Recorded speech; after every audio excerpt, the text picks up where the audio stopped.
Hello guys, ये है YG law और आज हम पढ़ेंगे गार्जियनशिप का कॉन्सेप्ट हिंदू लॉ में। ठीक है, गार्जियनशिप हम हिंदू लॉ में ही पढ़ेंगे और गार्जियनशिप हम मुस्लिम लॉ में पढ़ेंगे। तो ये वीडियो हिंदू लॉ का है। अब हिंदू लॉ के अगर बारे में बात करते हैं तो जो मेन एक्ट है वो है Hindu minority and guardianship act 1956। लेकिन ये कॉम्प्लीमेंट्री एक्ट है। ये कौन से एक्ट को कॉम्प्लीमेंट करता है? ये करता है गार्जियंस एंड वार्ड्स एक्ट 1890 को कॉम्प्लीमेंट। मतलब गार्जियंस एंड वार्ड्स एक्ट में जो प्रोविजंस नहीं दे रखे होंगे या फिर कुछ जो जिन चीज़ों में वो साइलेंट होगा, उन चीज़ों में Hindu minority and guardianship act उन गैप्स को फिल करेगा। ठीक है, तो ये दोनों साथ में रीड की जाती हैं, ये दोनों एक दूसरे को कॉम्प्लीमेंट करती हैं। इन दोनों में डिफरेंस इतना ही, guardians and wards act Muslims पे भी अप्लाई होती है। ठीक है, ये एक सेक्युलर लॉ है। ठीक है, और जो अपना ये Hindu minority and guardianship act है ये एक हिंदू लॉ है, ये सिर्फ हिंदूज पे अप्लाई होता है। तो ये एक डिफरेंस है। मेनली तो हम इसी के प्रोविजंस पढ़ेंगे, इसके प्रोविजंस हम ज़्यादा नहीं पढ़ेंगे क्योंकि एग्जाम्स वगैरह में नहीं आता। मेनली यही आता है Hindu minority and guardianship act, लेकिन मेन जो एक्ट है वो गार्जियंस एंड वार्ड्स एक्ट है। चलिए शुरू करते हैं। जब हम गार्जियनशिप पढ़ेंगे तो कई बार आएगा कस्टडी, एक टर्म आएगा। तो कस्टडी और गार्जियनशिप में डिफरेंस होता है, वो सेम चीज़ें नहीं होती। तो क्या डिफरेंस होता है? कस्टडी एक स्पेसिफिकली मैट्रिमोनियल रिलीफ की तरह दी जाती है। जैसे मान लो हस्बैंड है और वाइफ है, इन दोनों में डिस्प्यूट होता है बच्चे को रिगार्डिंग। ठीक है, तो कोर्ट कस्टडी देगा, या तो हस्बैंड को देगा या वाइफ को देगा। लेकिन जो गार्जियनशिप होती है वो बाय डिफॉल्ट होती है, उसके लिए कोर्ट जाने की जरूरत नहीं है। मतलब एक कुछ गार्जियंस होते हैं वो डिसाइडेड होते हैं, नेचुरल गार्जियन जिनको बोलते हैं, आगे पढ़ेंगे, वो गार्जियन होते ही हैं। बच्चा पैदा हुआ है तो उसके गार्जियन हैं। कोर्ट नहीं करता ग्रांट गार्जियनशिप, समझ गए? कोर्ट भी करता है मतलब कुछ केसेस में, लेकिन बाय डिफॉल्ट भी गार्जियनशिप होती है। कस्टडी कोर्ट ग्रांट करता है एज अ मैट्रिमोनियल रिलीफ। दूसरा डिफरेंस ये है कि गार्जियन और कस्टोडियन सेम आदमी हो ऐसा जरूरी नहीं है। हस्बैंड दोनों गार्जियन और कस्टोडियन हो सकता है, वाइफ दोनों गार्जियन और कस्टोडियन हो सकती है, या ऐसा हो सकता है कि हस्बैंड सिर्फ गार्जियन है लेकिन कस्टडी वाइफ के पास है, या वाइस वर्सा।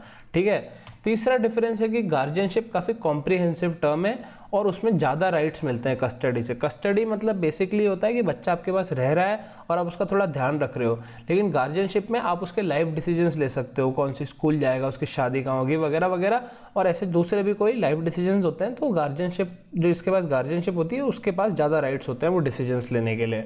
और चौथा डिफरेंस ये है कि कस्टडी एक शॉर्ट ड्यूरेशन के लिए हो सकती है, स्पेसिफिक पर्पस के लिए हो सकती है।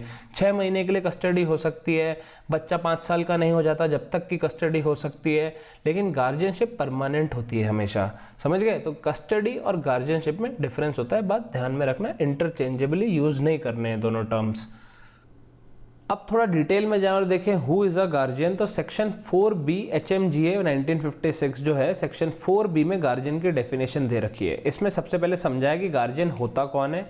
गार्जियन एक ऐसा केयरटेकर होता है माइनर का। गार्जियन हमेशा माइनर का होगा, मेजर का नहीं होगा। मतलब 18 से लोअर जो बच्चे होंगे, जो पर्सन होगा, उसी का गार्जियन होता है। तो एक माइनर का और उसकी प्रॉपर्टी का, यह दोनों का जो पर्सन केयर टेकर होता है उसे गार्जियन बोलते हैं। ये 3 प्रकार के होते हैं। सबसे पहला नेचुरल गार्जियन। दूसरा, अगर माँ या बाप मर जाता है कोई, तो वो विल में जिसको गार्जियन बना के जाता है, तो बाय टेस्टामेंट, विल मतलब टेस्टामेंट, तो बाय टेस्टामेंट कोई गार्जियन बनता है तो उसे बोलते हैं testamentary guardian, a guardian appointed by the will of the minor's father और मदर। और तीसरा है जो कोर्ट अपॉइंट करता है गार्जियन, अ गार्जियन अपॉइंटेड और डिक्लेयर्ड बाय अ कोर्ट और under any enactment relating to any court of wards. तो 3 तरह के बेसिकली गार्जियन होते हैं। इसमें 4 तरह के दिए हैं, लेकिन 3rd और 4th दोनों ही कोर्ट के अपॉइंटेड गार्जियन होते हैं, तो मैं इसको एक ही कैटेगरी मान रहा हूँ। तो सबसे पहले बात करते हैं नेचुरल गार्जियन की। नेचुरल गार्जियन एक्चुअली होता कौन है? सेक्शन 6 ऑफ HMGA में बताया गया है कि लेजिटिमेट माइनर चाइल्ड, और सेक्शन 7 में बताया गया अडॉप्टेड चाइल्ड, इन दोनों का ही गार्जियन फादर होता है। और फादर अगर नहीं है तो मदर होती है। तो फर्स्ट प्रेफरेंस फादर की और सेकंड प्रेफरेंस मदर की। लेकिन मान लो अगर बच्चा 5 साल से छोटा है, ठीक है, तो कस्टडी मदर के पास होती है, लेकिन तब भी गार्जियन की फर्स्ट प्रेफरेंस फादर की ही होती है। मैंने आपको बताया ना कस्टडी और गार्जियनशिप में अंतर होता है। तो अगर 5 साल से छोटा बच्चा है तो कस्टडी माँ को देते हैं प्रेफरेबली। मतलब ये कोई हक की बात नहीं, कोर्ट दे सकता है, लेकिन गार्जियन की प्रेफरेंस में फादर पहले आएगा, मदर बाद में आएगी।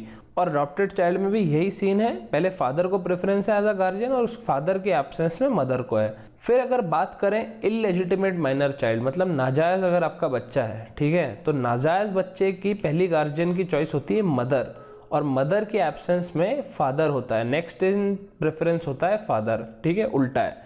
और अगर एक माइनर मैरिड गर्ल है, ठीक है, अब जैसे माइनर मैरिड गर्ल है तो वो शादी कराना गलत बात है और इलीगल भी है, लेकिन वो शादी वॉइड तो नहीं होती, वॉइडेबल होती है, ठीक है, by at the instance of the girl और द बॉय और anyone who was a minor, ठीक है। तो वो शादी तो वहाँ पे है ना, वहाँ पे तो अगर शादी हो गई माइनर मैरिड गर्ल की, मतलब एक माइनर लड़की की शादी हो गई, तो उसका गार्जियन हस्बैंड होता है।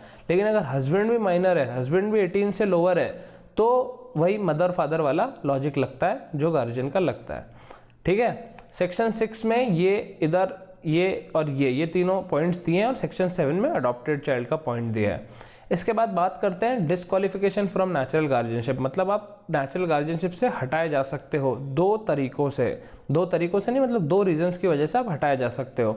अगर आपने हिंदू होना छोड़ दिया है, if you have ceased to be Hindu, आपने अपना धर्म छोड़ दिया है, और दूसरा अगर आपने दुनिया त्याग दी है, आपने रिनाउंस कर दिया है वर्ल्ड को और आप सन्यासी टाइप आदमी बन गए हो, तो भी आपकी नेचुरल गार्जियनशिप डिस्क्वालीफाई हो सकती है, आपको हटाया जा सकता है नेचुरल गार्जियनशिप पे से, ठीक है। तो ये हो गया नेचुरल गार्जियन। अब नेचुरल गार्जियंस की पावर्स क्या क्या होती हैं ये दिया हुआ है सेक्शन 8 के अंदर में। तो सबसे पहली चीज़ तो कि जो भी चीज़ें नेसेसरी हैं और रीजनेबल हैं बेनिफिट ऑफ द माइनर के बेनिफिट के लिए या उसकी एस्टेट के बेनिफिट के लिए, ठीक है, उसकी प्रॉपर्टी के बेनिफिट के लिए या माइनर के बेनिफिट के लिए जो भी काम है वो कर सकता है गार्जियन अपनी पावर के अंडर में, ठीक है। लेकिन माइनर को कॉन्ट्रैक्ट के अंदर बाइंड नहीं कर सकता वो, ठीक है, कोई से भी कॉन्ट्रैक्ट के अंदर बाइंड नहीं कर सकता। दूसरा, गार्जियन उसकी प्रॉपर्टी लीज कर सकता है लेकिन 5 साल से ज़्यादा लीज नहीं कर सकता। और मान लो कोई माइनर है, उसकी एज 16 साल है, ठीक है, तो वो 18 साल का हो जाएगा 2 साल में। तो अगर ऐसा कुछ केस है ना, तो वो 1 साल से ज़्यादा नहीं कर सकता मेजॉरिटी अटेन करने के बाद। मतलब वो 16 साल का अगर माइनर है तो 1 साल 18 प्लस 1 साल कितना हो गया 19 साल, तो 16 से 19 वो सिर्फ 3 साल ही लीज कर सकता है, 5 साल कर सकता है कब, अगर वो और छोटा हुआ, मान लो 12 साल का हुआ तो 5 साल भी कर सकता है। लेकिन अगर मान लो 16 साल का हुआ तो वो 18 प्लस 1 19 की उम्र तक ही लीज कर सकता है, उससे ज़्यादा नहीं कर सकता। मान लो माइनर 17.5 का है तो वो 1.5 साल के लिए ही लीज कर सकता है, समझ गए। जो गार्जियन है वो इमूवेबल प्रॉपर्टी जो माइनर की है उसको ट्रांसफ़र नहीं कर सकता, मॉर्गेज नहीं कर सकता, उस पर चार्ज क्रिएट नहीं कर सकता, उसको बेच नहीं सकता, उसको गिफ्ट नहीं कर सकता, उसको एक्सचेंज नहीं कर सकता कोर्ट की परमिशन के बिना। और कोर्ट भी तभी परमिशन देगा अगर कोर्ट को दिखेगा कि इन सब में से कुछ भी करने से माइनर को बेनिफिट हो रहा है। और अगर गार्जियन ने इनमें से कुछ भी किया जो उसको अलाउड नहीं है करना, और गार्जियन ने अगर कोई भी कॉन्ट्रैक्ट बनाया रिगार्डिंग द माइनर और इज इमूवेबल प्रॉपर्टी, ठीक है, which violates any of this condition, इनमें से कोई सी भी कंडीशन जो वायलेट करता है, तो वो कॉन्ट्रैक्ट वॉइडेबल होगा at the instance of the minor, ठीक है। तो ये हो गई powers of natural guardian section 8 में। नेक्स्ट बात आती है टेस्टामेंट्री गार्जियंस की और उनकी पावर की, जो सेक्शन 9 में दिया हुआ है। अब इसमें 3 इंस्टेंसेस लो, मान लो फादर है, ठीक है, और उसने एक्स को गार्जियन डिक्लेयर करा है विल के अंदर, और मदर है ही नहीं, तो फादर की मौत के बाद एक्स हो जाएगा गार्जियन, ठीक है। अब दूसरा इंस्टेंस लो, मान लो फादर है, उसने एक्स को गार्जियन रखा है अपने विल में, लेकिन मदर भी जिंदा है, तो फिर एक्स गार्जियन नहीं होगा क्योंकि नेचुरल गार्जियन जो मदर है वो ऑलरेडी जिंदा है, समझ गए। और मदर के मरने के बाद अगर मदर ने कोई गार्जियन नहीं रखा होगा विल में तो एक्स गार्जियन बन जाएगा। अब तीसरा इंस्टेंस लो, फादर ने एक्स को गार्जियन रखा है, फादर मर गया, ठीक है, मदर भी जिंदा है और मदर भी मर गई बाद में और मदर ने वाई को गार्जियन रखा है, तो इस केस में वाई गार्जियन होगा, ठीक है। अगर मदर है ही नहीं तो फादर ने एक्स को रखा तो एक्स हो गया, अगर मदर है फादर ने एक्स को रखा है तो मदर फर्स्ट होगी, और मदर बिना विल के मरी तो एक्स होगा, और फादर ने एक्स को रखा है और मदर जिंदा है और मदर ने मरने से पहले वाई को रख दिया तो वाई होगा, समझ गए। तो ये रूल्स हैं टेस्टामेंट्री गार्जियन के। A testamentary guardian has the right to act as the minor's guardian after the death of the minor's father or mother as the case may be and to exercise all rights of a natural guardian। उसकी powers कौन कौन सी होंगी, जो natural guardian की power है वही सारी powers होंगी टेस्टामेंट्री गार्जियन की भी। तो ये हमारे मेन 2 गार्जियन हो गए, कोर्ट अपॉइंटेड गार्जियन होते हैं इसके अलावा, और इसके कुछ और प्रोविजन हैं हिंदू गार्जियनशिप एक्ट के, वो हम पढ़ते हैं। Section 10, a minor can be a guardian of another minor. ये एक बात ध्यान रखना, एक माइनर दूसरे माइनर का गार्जियन हो सकता है, लेकिन एक माइनर दूसरे माइनर की प्रॉपर्टी का गार्जियन नहीं हो सकता। इसको ऐसे समझो, कोई माइनर वाइफ है, ठीक है, 15 साल की उम्र में शादी कर दी एक वाइफ की, 16 साल की उम्र में प्रेग्नेंट हो गई, 17 साल में बच्चा पैदा हो गया, तो ये 17 साल की माइनर वाइफ अपने बच्चे की, जो उसका सन है, जो माइनर है मतलब पैदा हुआ है नया नया, उसकी गार्जियन होगी। तो माइनर का गार्जियन हो सकता है, लेकिन वो 17 साल की वाइफ उस माइनर की प्रॉपर्टी की गार्जियन नहीं होगी। समझ गए? सेक्शन 11 बात करता है डी फैक्टो गार्जियन की। डी फैक्टो गार्जियन अब इतना इंपॉर्टेंट नहीं है। डी फैक्टो गार्जियन होता है मतलब जो, जैसे मान लो नेचुरल गार्जियन भी नहीं है, टेस्टामेंट्री भी नहीं है, कोर्ट अपॉइंटेड भी नहीं है, लेकिन देख रेख कर रहा है, ठीक है, वो डी फैक्टो गार्जियन होता है, उसके पास कोई पावर नहीं होती। सेक्शन 11 ये बोल रहा है, after the commencement of this act no person shall be entitled to dispose of or deal with the property of a Hindu minor merely on the ground of his or her being the de facto guardian of the minor। मतलब section 11 बोलता है de facto guardian का कोई power नहीं होती। उसके बाद आता है सेक्शन 12। सेक्शन 12 बात करता है undivided interest in joint family property. अब अनडिवाइडेड इंटरेस्ट क्या होता है ये बाद में बताऊंगा मैं आपको। आप इतना मान लो कि अगर जॉइंट फैमिली प्रॉपर्टी है तो उसमें माइनर का कुछ हक होता है। ऐसे केस में उस अनडिवाइडेड इंटरेस्ट, उस हक के लिए, ठीक है, कोई अलग से या उसके मैनेजमेंट के लिए कोई अलग से गार्जियन नहीं रखा जाएगा। एक एडल्ट मेंबर जो फैमिली का हेड होता है वही मैनेज करता है वो सब, तो वही उसको मैनेज करेगा। तो उस अनडिवाइडेड इंटरेस्ट के लिए अलग से गार्जियन नहीं रखा जाएगा माइनर के रिस्पेक्ट में। समझ गए? सही सेक्शन 12 बोल रहा है।